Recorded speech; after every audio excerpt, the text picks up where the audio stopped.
आज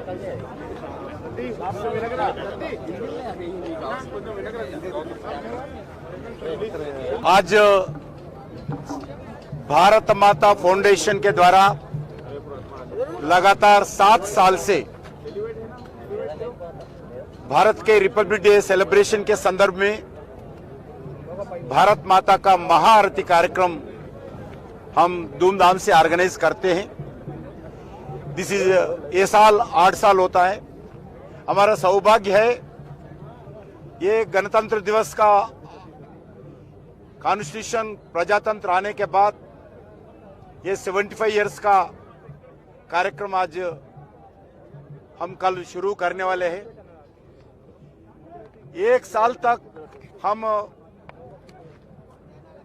भारत के इस संविधान का गौरव अभियान के नाम पर हम कार्यक्रम करने वाले हैं। संविधान का गौरव अभियान के नाम पर देश भर में कार्यक्रम होगा।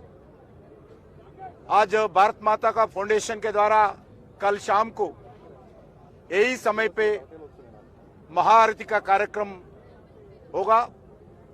इस सप्ताह आरती के नाम पर कार्यक्रम होते हैं। देश में पहली बार माँ भारत माता का महाआरती कार्यक्रम इस फाउंडेशन के द्वारा हम ऑर्गेनाइज करते हैं। कल हमारे तेलंगाना के राज्यपाल आएंगे और अलग अलग समाज के प्रमुख लोग भी इस कार्यक्रम में भागीदार होगी। ये हमारे लिए सौभाग्य है। हम इस भारत देश का जो धरती है, इस धरती को हम मां मानते हैं। हम इस जमीन का टुकड़ा नहीं मानते हैं। इसको हमारा भारत माता के नाम पर हम मानते हैं। आजाद के संदर्भ में जो संघर्ष हुआ था, महात्मा गांधी से लेकर सुभाष चंद्र बोस तक सभी लोग भारत माता की जय नाम पर जो आजादी का संघर्ष होता था, संघर्ष हुआ है। आज भी जब से लेकर आज तक हम जो भी कार्यक्रम करते हैं, भारत माता को जयकार करते हुए हम कार्यक्रम को प्रारंभ करते हैं, प्रारंभ की शुरुआत करते हैं। हमारे लिए भारत माता सबसे हमारे लिए गौरवशाली है, हमारे लिए प्रमुख स्थान है। इसीलिए भारत माता का महाआरती कार्यक्रम करना हमारे लिए सौभाग्य है। रेड्डी जी, मां भारती की जो आरती का कार्यक्रम कर रहे हैं, कितना जरूरी है इस वक्त में? 75 साल हो गए, कितनी जरूरत आपको लगती है इस वक्त गणतंत्र दिवस मनाने की? इस 75 इयर्स का जो गणतंत्र दिवस के संदर्भ में हम जो भारत माता का महाआरती कर रहे हैं, बहुत बड़ा इम्पोर्टेंस है। क्योंकि आज देश में कुछ लोग भारत की संविधान के विषय पर जो प्रश्न उठाते हैं, हमारे लिए संविधान हमारे गीता के जैसा है। जैसा आज इस गणतंत्र दिवस पर जो हम भारत माता का महाआरती कर रहे हैं, ये संविधान का भी महाआरती है, इस भारत माता का महाआरती है, इस भारत का धरती को महाआरती है, भारत के 140 करोड़ जनता को महाआरती है। देश के सुरक्षा के लिए जो बॉर्डर में रहते, जान ना परवाह करते हुए इस देश को रक्षा करने वाले जितने भी सेना है, उनके लिए भी हमारा महाआरती है। देश के विकास के लिए जो भी काम करते हैं, हर व्यक्ति के लिए इस कल जो हम महाआरती देने वाले हैं। सर, क्या राज्य सरकार की तरफ से भी आह्वान दिया है? नहीं, ऐसा पहले से हम एक नॉन पॉलिटिकली, नॉन गवर्नमेंट, कोई गवर्नमेंट से सपोर्ट नहीं लेते हैं, ना पॉलिटिकल पार्टी से सपोर्ट लेते हैं, ना सरकार के सपोर्ट लेते हैं। सिर्फ हम भारत माता का फाउंडेशन के द्वारा करते हैं। लगातार officers, IAS officers, IPS officers भी बहुत लोग इस कार्यक्रम में भागीदार होते हैं। सर, एक जो सियासत चल रही है इन्वेस्टमेंट को लेकर, अभी छोड़ देना, कल प्रेस कॉन्फ्रेंस का। तो भारत सरकार की तरफ से या आपकी तरफ से जो है मुख्यमंत्री को या फिर कल बोला ना, मैं कल बोला ना। नहीं सर, नहीं, उनका आह्वान किया है, न्योता दिए गवर्नर को किया है, गवर्नर आ रहे, पहले भी गवर्नर आए थे, देश का उपराष्ट्रपति आए थे, सिनेमा एक्टर चिरंजीवी आए थे, आज का डिप्टी चीफ मिनिस्टर पवन कल्याण आए थे, चिन्नजेर स्वामी जी आए थे, पंडित रविशंकर जी आए थे और जग्गी वासुदेव जी आशीर्वाद दिए थे।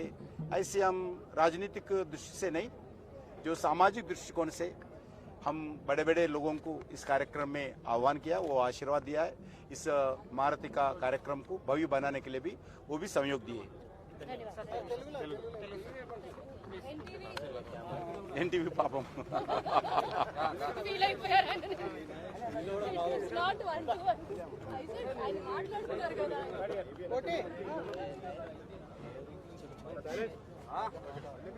భారత్ మాతాకి జై. ఈ భారత్ మాతాకి జై అనేటువంటి నినాదము అది ఈనాటిది కాదు.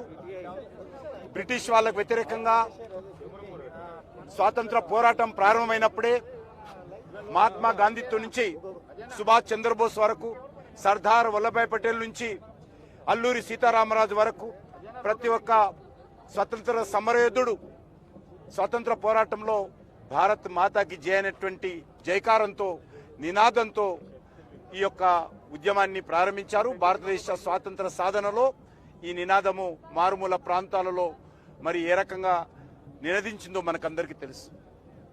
అందుకే ఈరోజు మనమందరం కూడా ఈ యొక్క భారతదేశ భూభాగాన్ని ఒక భూభాగంగా చూడము, ఈ భారతదేశ భూభాగాన్ని భారత మాతగా మనం కొలిచేటువంటి అద్భుతమైనటువంటి దేశభక్తితో కూడినటువంటి సంస్కారమైనటువంటి మరి ఆలోచన విధానం భారతదేశంలో ఉంది. దాన్ని అమలు చేస్తూ ఉన్నాం. అందుకే భారత మాతకు మహారతి అనేటువంటి కార్యక్రమం ఈ దేశంలో ఉన్నటువంటి 140 కోట్ల మంది ప్రజలకు, ఈ దేశ సరిహద్దుల్లో కాపలా కాస్తున్నటువంటి సైనికులకు, ఈ దేశ అభివృద్ధిలో మరి కీలక పాత్ర పోషిస్తున్నటువంటి ప్రతి వ్యక్తికి ఈ యొక్క భారత మాత మహారతి సందర్భంగా సప్తహారతులు ఇచ్చేటువంటి సాంప్రదాయం కొనసాగుతుంది. ఈ కార్యక్రమము గత 7 సంవత్సరాలుగా నిర్వహిస్తూ ఉన్నాము. ఇది 8వ సంవత్సరం. ఈరోజు సంతోషం ఏంటంటే భారతదేశం యొక్క రాజ్యాంగము రూపకల్పన చేసి గణతంత్ర దినోత్సవ కార్యక్రమాన్ని మనము 75వ గణతంత్ర దినోత్సవంగా ఈ యొక్క రాజ్యాంగానికి రూపకల్పన చేసినటువంటి 75వ సంవత్సరంగా మనము నిర్వహించుకుంటున్నాము. అందుకే ఈరోజు సంవిధాన్ గౌరవ్ అభియాన్ అనేటువంటి కార్యక్రమం దేశవ్యాప్తంగా జరుగుతున్నటువంటి ఈ కార్యక్రమంలో రేపు ప్రారంభమైనటువంటి యొక్క అభియాన్ కార్యక్రమం వచ్చే సంవత్సరము జనవరి 26 వరకు కూడా గణతంత్ర దినోత్సవం వరకు కూడా కొనసాగుతుంది. సంవత్సరం పాటు భారతమాత ఔన్నత్యాన్ని, భారత రాజ్యాంగం యొక్క ఔన్నత్యాన్ని, డాక్టర్ బాబాసాహెబ్ అంబేద్కర్ రూపకల్పన చేసినటువంటి ఈ యొక్క రాజ్యాంగం యొక్క గొప్పతనాన్ని మరి సంవత్సరం పాటు కూడా అన్ని వర్గాల ప్రజలకు తీసుకెళ్లేటువంటి ప్రయత్నం చేస్తాము. రేపు భారతమాత ఫౌండేషన్ ఆధ్వర్యంలో రాజకీయాలకు అతీతంగా మేము కార్యక్రమాన్ని గత 7 సంవత్సరాలుగా నిర్వహిస్తా ఉన్నాము. రేపు 8వ సంవత్సరము. రేపు తెలంగాణ గవర్నర్ గారు ముఖ్య అతిథిగా పాల్గొంటారు. అనేక మంది సామాజిక సాంస్కృతికమైనటువంటి కవులు, కళాకారులు, పెద్దలు కూడా చాలా మంది పాల్గొంటారు. ఈ కార్యక్రమము మరి అత్యంత వైభవంగా రేపు ఇదే హైదరాబాద్ నగరంలోని ఈ యొక్క పీపుల్స్ ప్లాజా, నెక్లెస్ రోడ్లోని పీపుల్స్ ప్లాజాలో ఈ కార్యక్రమం జరగబోతుంది. ఇప్పుడే భారత మాతను గౌరవప్రదంగా మేమందరం కూడా మరి ఊరేగింపుతో స్వాగతించి ఈ యొక్క మరి పీపుల్స్ ప్లాజాలో ప్రతిష్ఠించడం జరిగింది. రేపు అమ్మవారికి, భారతమాత అమ్మవారికి రేపు అందరం కూడా భక్తిపూర్వకంగా మరి దేశభక్తితో కూడినటువంటి మహారతి కార్యక్రమాన్ని అనేక సాంస్కృతిక కార్యక్రమాల మధ్య సుమారు 300 మంది కళాకారులు పాల్గొనేటువంటి ఈ యొక్క కార్యక్రమాల, సాంస్కృతిక కార్యక్రమాల మధ్యలో మహారతి కార్యక్రమము అత్యంత వైభవంగా రేపు చేయబోతా ఉన్నాం.